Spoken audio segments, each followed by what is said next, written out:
राहुल गांधी जी ने अभी एक और शॉकिंग एक्ट किया है जो कि तुम सब जानते हो, लेकिन मैं आज उसका एक फैक्ट चेक बताता हूँ।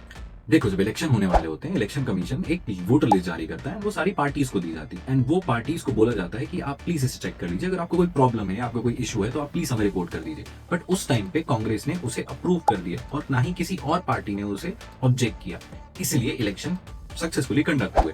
और उसके बाद भी आपके पास 45 डेज का टाइम होता है कि आप हाई कोर्ट जाके इस केस को रिपोर्ट कर सकते हैं, लेकिन कांग्रेस ने तब भी ऐसा नहीं किया। बट अब पूरे एक साल बाद क्यों?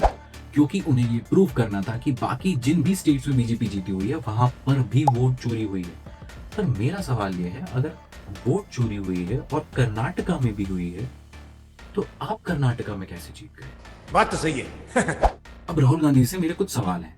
पहला, क्या आपके पास सिर्फ कर्नाटका की वोटिंग लिस्ट है? क्या आपके पास बाकी स्टेट्स की वोटिंग लिस्ट नहीं है? आप वो क्यों नहीं प्रेजेंट करते? अगर आपको प्रोटेस्ट करना था तो आप सारे मेंबर्स के लिए परमिशन लेते ना, फिर आपने 30 मेंबर्स के लिए क्यों परमिशन ली? और जब आपने 30 मेंबर्स की परमिशन ली और 30 मेंबर से ज्यादा मेंबर्स आए और आपको पुलिस ने डिटेन किया, तो आप ऐसा दिखा रहे हो कि आपको बीजेपी ने अरेस्ट करवाया। देखो भाई, ये एक सीधा पॉलिटिकल मूव है ताकि न्यूज बनाई जा सके। मैं कांग्रेस के साथ हूँ।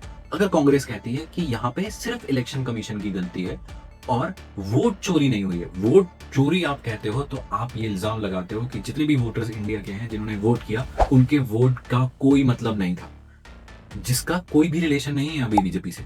ये सिर्फ इलेक्शन कमीशन की प्रॉब्लम है, जिन्होंने डेटा करेक्ट नहीं किया। अगर वो डेटा करेक्ट करते तो ये सारी दिक्कतें नहीं होती। तो ये इलेक्शन कमीशन की गलती है, बीजेपी की नहीं है। अगर बीजेपी से कनेक्ट होता है तो आप फिर बोले कि बीजेपी ने वोट चोरी किए हुए हैं।